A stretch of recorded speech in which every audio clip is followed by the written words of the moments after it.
साथ विशाल पांडे मेरे सहयोगी जुड़े हुए। विशाल, आप बताइए, इस खबर से जुड़ी क्या कुछ जानकारी अब तक आई है, पुख्ता जानकारी क्या आई है? देखिए मल्लिका, क्रेमलिन की तरफ से साफ तौर पे यह बयान दिया गया है कि यूक्रेन के द्वारा ये दोनों ड्रोन हमले करने का प्रयास किया गया, जो उनके द्वारा विफल किया गया है।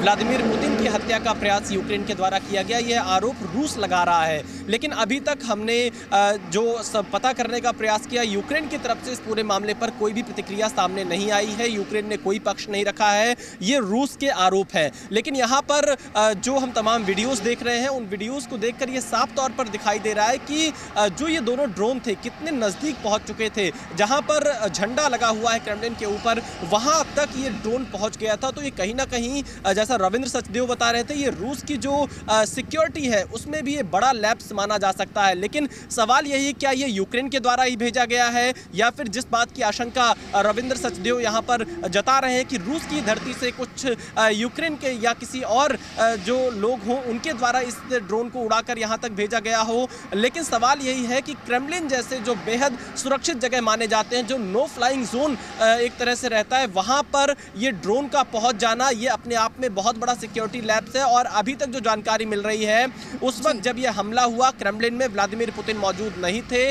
व्लादिमीर पुतिन पूरी तरह से सुरक्षित हैं। लेकिन अब आगे रूस क्या करेगा, रूस इस पर किस तरह की प्रतिक्रिया देता है, क्योंकि व्लादिमीर पुतिन को जो लोग बहुत जानते हैं, उनके काम करने के अंदाज को जो लोग समझते हैं, जाहिर तौर पर यह आशंका है कि व्लादिमीर पुतिन इस पर बदले की कार्रवाई करते हुए सवाल है कि क्या प्रतिक्रिया रूस की तरफ से आती है, क्या रूस अब कोई पलटवार करता है? कृष्ण मोहन मिश्रा, आपसे मैं ये जानना चाहूंगी कि इस हमले में यूक्रेन के हाथ की स्वतंत्र तौर पर पुष्टि क्या अब तक हो सकी है? देखिए, स्वतंत्र रूप से पुष्टि तो ऐसी चीजों की आमतौर पर तब तक नहीं होती जब तक जिसने किया है वो खुद स्टेटमेंट देकर इसकी जानकारी न दे। कीव अब क्या जवाब देगा, ये सबसे महत्वपूर्ण है। क्रेमलिन ने भी ये स्टेटमेंट दिया, अगर रात को ये हमला हुआ था तो अभी भारत के हिसाब से शाम के 6:15 बज चुके हैं। अब से लगभग पौन घंटे पहले ये स्टेटमेंट आया है, यानी रूस में भी काफी वक्त के बाद स्टेटमेंट दिया। कीव कब स्टेटमेंट देगा, ये एक महत्वपूर्ण बात होगी। और कीव क्या कहेगा? क्या यूक्रेन ये कहेगा कि उसने रूस की सारी सुरक्षा व्यवस्था को भेद कर क्रेमलिन पर हमला करने में कामयाबी हासिल की? ऐसा करने पर उसको पुतिन का बहुत जबरदस्त एक प्रतिघात देखने को उसको मिलेगा। क्या यूक्रेन इस घटना से अपना हाथ होने से इनकार करेगा? और अगर इनकार करेगा तो क्रेमलिन उस इनकार को कैसे लेगा? ये दो तीन बहुत महत्वपूर्ण चीजें हैं जो आने वाले कुछ घंटों में तय होंगी। यूक्रेन से उड़कर किसी ड्रोन का मॉस्को तक पहुंच जाना लगभग नामुमकिन है, क्योंकि रूस पिछले कम से कम 60-70 साल से एयर डिफेंस, मिसाइल डिफेंस के मामले में बहुत आगे है। कोल्ड वॉर के जमाने में वो अमेरिका के बैलिस्टिक मिसाइल से लेकर सारी चीजों की उसने तैयारी कर रखी है। अभी भी वो तैयारियां हैं, और बहुत सारे ऐसे सिस्टम्स भी हैं जो ड्रोन को जैम करते हैं, ड्रोन हंटर्स होते हैं, और यूक्रेन से उड़कर यहां तक आना बहुत मुश्किल है। तो क्या, लेकिन सबसे आसान होता है कि उसी इलाके में, मॉस्को के किसी इलाके में, आसपास के किसी इलाके में, किसी फार्म हाउस में, जिसको वहां डाचा कहते हैं, किसी डाचा के गैराज में एक ड्रोन बनाया गया और रात के अंधेरे में उसको धीरे से निकाल दिया गया कि वो जाकर वहां पर हमला करे। इसकी संभावना बहुत ज्यादा हो सकती है। कृष्ण मोहन मिश्रा, इस पर रुबिंदर जी से उनकी राय भी ले लेते हैं। रुबिंदर जी, जैसा कि आपने सुना, बहुत अच्छे से उन्होंने समझाया कि ये लगभग नामुमकिन है। अगर आप कहें कि यूक्रेन से एक ड्रोन उड़कर के क्रेमलिन तक पहुंच गया, ये बात मानी नहीं जा सकती। आप इस पर क्या हमें जानकारी दे सकते हैं? क्या ऐसा मुमकिन है कि ये रूस से ही हमला हुआ हो? देखिए, वेरी मच यार, कृष्ण मोहन जी ने बोला, बिल्कुल सही बात बोली। देखिए, बट पॉइंट इसकी, रशिया की जो एयर डिफेंस है ना, और सारे देशों की air defence by the way geared है टुवर्ड्स बड़े बड़े मिसाइल, ऊंची हाइट से आने वाले इंस्ट्रूमेंट्स, वेपन्स की, राइट। देशों के पास एंटी ड्रोन्स की टेक्नोलॉजीज हैं, बढ़ रहे हैं डेफिनेटली। अमेरिका और आपका ले लीजिए, रशिया तो सबसे ज्यादा एडवांस होंगे, शायद चाइना भी। पर अभी आप अमेरिका के एग्जाम्पल देखिए, जो चाइनीज बलून आया था, 3 बलून आए थे, उनमें से 2 तो अमेरिका के अपने थे ऐसी, पर एक चाइनीज स्पाई बलून था, उसको वो आइडेंटिफाई नहीं कर पाए थे क्योंकि वो हाइट अलग पे उड़ते हैं।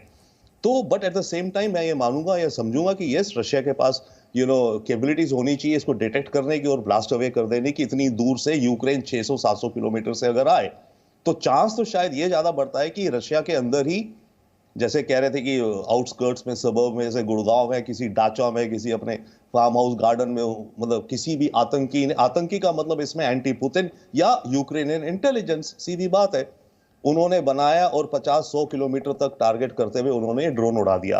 तो चांस तो शायद ये ज्यादा है। अब दूसरी बात याद रखिए, ड्रोन्स अलग अलग कैपेसिटी के होते हैं। कोई ड्रोन तो 1-1 टन बॉम्ब भी लेके जा सकते हैं, कोई ड्रोन होता है केवल 50 किलो एक्सप्लोसिव ले जाते हैं, सुसाइड होते हैं जी। तो जिसने भी उड़ाया जरूरी नहीं उसका मकसद था और वो अचीव करता कि पुतिन उस कमरे में बैठा मैं मार दूंगा। नो, उन्होंने तो अगर इतना ही अचीव कर लिया कि क्रेमलिन के ऊपर पहुंच गया उनका ड्रोन, राइट, जिसको रशियन फोर्सेस को वो करना पड़ा, काउंटर करना पड़ा, नहीं तो गिर भी जाता था, क्रेमलिन के किसी बिल्डिंग के कोर्टयार्ड में गिर जाता। रुबिंदर जी, आपको रोक रही हूँ, लौटूंगी आपके पास। ये बड़ी खबर दर्शकों को बता दें, हमले का जल्द बदला लेंगे, क्रेमलिन की तरफ से ये स्टेटमेंट आ चुका है। यूक्रेन पर हमला कर सकता है रूस, ये इस वक्त की बहुत बड़ी खबर आपको बता रहे हैं। देखिए, लगातार हमारे सहयोगी, हमारे जो डिफेंस एक्सपर्ट है, आपको ये समझाने की कोशिश कर रहे हैं कि क्रेमलिन पर इस तरह के हमले के क्या मायने हैं।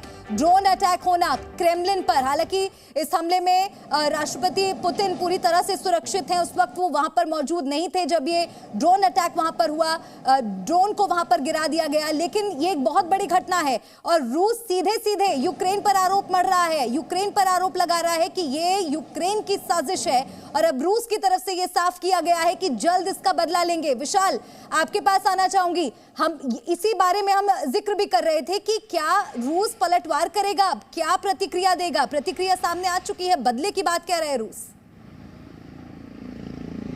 देखिए मल्लिका, बिल्कुल, क्योंकि जो लोग व्लादिमीर पुतिन को जानते हैं, जो लोग उनके आक्रामक तेवर को जानते हैं, हर कोई इस बात का अंदाज़ा लगा रहा है कि व्लादिमीर पुतिन यहाँ पर इसका बदला ज़रूर लेंगे। क्योंकि जैसा रविंदर सचदेव ने बताया कि भले ही यहाँ पर इस ड्रोन का मकसद ये न रहा हो कि व्लादिमीर पुतिन की हत्या करनी हो, लेकिन ये ड्रोन अगर यहाँ तक पहुँचा क्रेमलिन तक, तो ये कहीं ना कहीं इस बात को चैलेंज कर रहा था कि रूस की जो सुरक्षा व्यवस्था है उसको भेद दिया है और क्रेमलिन के सबसे टॉप तक, जहां पर झंडा लगा हुआ है रूस का, वहां तक ड्रोन का पहुंच जाना, ये रूस की जो पूरी एयर डिफेंस सिस्टम है या सुरक्षा है उसमें कहीं ना कहीं बहुत बड़ा लैप्स के तौर पर इसको देखा जा रहा है। और साथ ही अब रूस की तरफ से ये बयान आना कि इसका बदला लेंगे, अब इस बदले का स्वरूप कैसा होगा, क्योंकि आप देखिए 1 साल से ज़्यादा वक्त बीत चुका है। पिछले साल फरवरी से रूस यूक्रेन के बीच युद्ध शुरू हुआ है और रूस की सेना लगातार हमला कर रही है, यूक्रेन की तरफ से भी जवाब दिया जा रहा है, दोनों के बीच में लड़ाई चल रही है और इस सब के बीच में अब रूस इस क्रेमलिन पर जो ड्रोन हमले का प्रयास किया गया, जिसे रूस दावा कर रहा है कि विफल कर दिया गया है, रूस यूक्रेन पर आरोप लगा रहा है, ऐसी स्थिति में रूस क्या कदम उठाता है, किस तरह का बदला लेता है। लेकिन यहाँ पर एक चीज़ यह भी बताना इस वक्त ज़रूरी है कि अब तक यूक्रेन की तरफ से इस पर कोई पुष्टि नहीं की गई है, यूक्रेन की तरफ से कीव से कोई बयान नहीं आया है। विशाल, लौट रही हूँ आप।